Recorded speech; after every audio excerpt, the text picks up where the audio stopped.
আপনি এক কাজ করেন, আপনি সজীব ভাইয়ের বিয়ের সম্বন্ধ বাদ দিয়া আমাদের ডিজের জন্য একটা বিয়ের সম্বন্ধ দেখেন। এতে করে আমাদের দাওয়াত খাওয়াও হইব আর আপনার হাতেও 2টা পয়সা আসবো। ওরে আমার আল্লাহ, আমার কি আর খাইয়ে দে কোনো কাজ নাই নাকি? ডিজে রে বিয়া দিব আমি?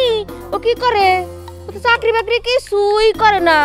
বিয়ে যদি করাই দেয় সে বউ এসে কি খাইবো? ডিজের বাতাস খাইবো। বাতাস খায় কি পেট ভরে? পেট ভরে না। আর ও যদি চাকরি করতো তাহলে এবার ওর একটা ব্যবস্থা আমি করেই দিতাম। আরে এই যে ঘটকাপা, আমার এ নিয়ে তোমার এত টেনশন করার কোনো কথাই নেই। হ্যাঁ, আমার বউ হবে কে জানো? অত্র এলাকার সবচেয়ে সুন্দরী, সে হবে আমার প্রিয়সী।